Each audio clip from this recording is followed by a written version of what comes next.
We gave Niger Junta 1 week to leave power.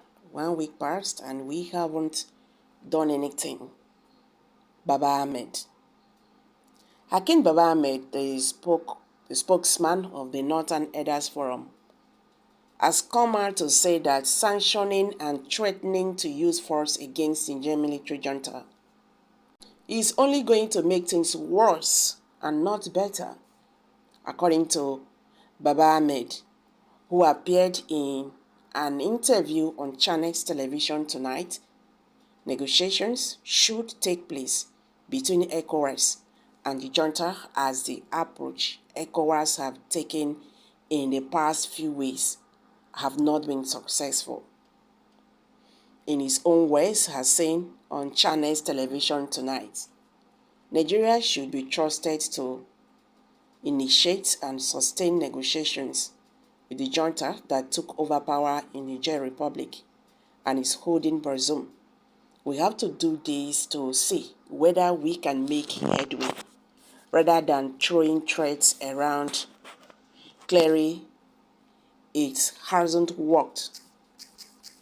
2 weeks or 3 weeks into the first ultimatum, we have them.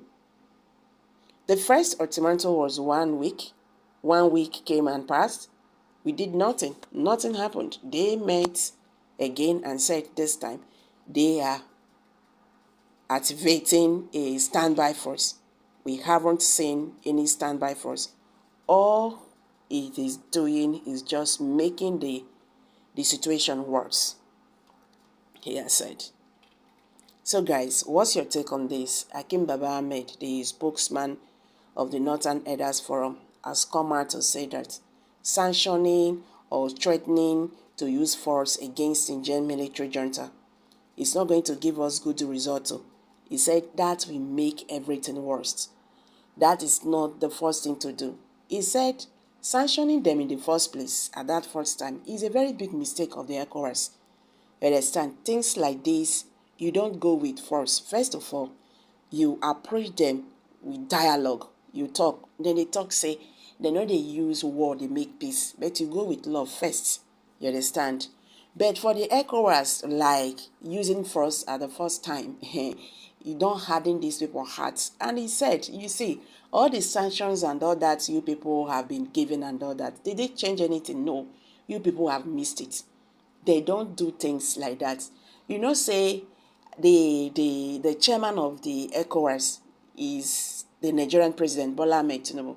You know, say that is the system when they use for this country. When you look back, talking about agitators in Nigeria, you see, that has been the way, you know, they have been using. And when you look at all these things critically, whether Nnamdi Kanu is still in DSS, Sunday Igboho is still in Benin Republic, being held there. He cannot move from Benin Republic because Sunday Igboho is not yet free. Even if he's out from their prison or whatsoever, Sunday Igboho is still being held captive in Benin Republic. You see, things like this, you don't use force. All these things, like what I was saying before now, did it change anything? Look at Southeast today. The agitations is still going on. If you like, go after the agitators. And you do not deal with the issue. Why they are agitating? It will still be there. The next generation to come will still agitate. They will still seek the same song. So that is what this man is saying. You don't do things like this. You just started by giving them, you know, you are threatening them, you are giving them sanction. Did you even listen to them? And that is what the leader of the junta said, General Aduramani, you know, that is the head of the military junta. He said it. He said they are angry. They are not happy with the way ECOWAS, you know, actually is handling the matter. You just started, something happened. The next thing you start threats, you start sanctioning without even listening to them. Did you even care to listen why they do that? Because all of them, now guilty conscience, now they worry them. So they feel that if that's what is happening in Niger, Yes, Niger Republic, happened to stay. It will happen in other African countries. Right now, Mali has been taken, Burkina Faso, has been taken by military. You understand? So they are afraid that these things might happen in their country. So when you look at it, they are just fighting personal fights. That is how it is. It's personal fight trying to protect their own interest in their country. Not really they are fighting because those guys took over power from the president. It's high time these people have to know how to deliver good governance. Because I don't think if they are doing well, the military will want to take over from the democratically elected president for what? And when you listen to them, you will say, wow, so this is the reason why they did this. The man said the other day, he said, if they have not taken the action they took, what would have before Niger would still before Nigeria. You understand? They said they took that action to avert the calamity that was about to befall the West African countries, Niger, Nigeria as well. So you see, you they give sanction, you they give threats, you they do this. Do you try to look inside of you? What exactly are we doing? Say you get as you go take push person, you push person, they push person. Just for example, you open the toilet door, you push person, enter there. Then try to lock that toilet. Now that time you go understand to that person when you push inside that toilet, you no go know where the power go come from because you go tear the door into two. It wants to come out from there. Nobody wants to stay inside the toilet being locked. Done. So that is what is happening.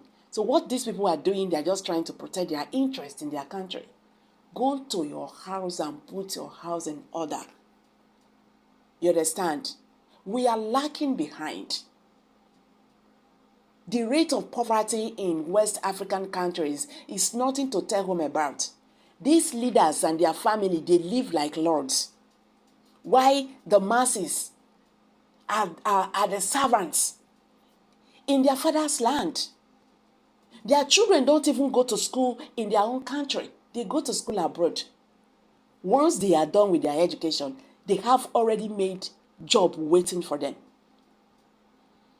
Common man go to school after all the struggle and all that, he will come back. If you don't know person, you not go get job. And you understand the kind of job safe then go give up. Then go still tax you, make you pay money before they give you job. You go pay that debt like 3 years. When they give you job, you don't go borrow money. You want to get job, you have to go and borrow money. That is what they do. It's not hidden. They want to give you job, they will ask you to give them percentage. You have to pay for them to give you job. How much is the salary? Then you will work for 3 years paying for the debt you borrowed. We go have mercy in African countries. So guys, let's hear from you. What's your take? Please share your thoughts below the comment section. Please do not forget to subscribe to this channel if you have not. Thank you.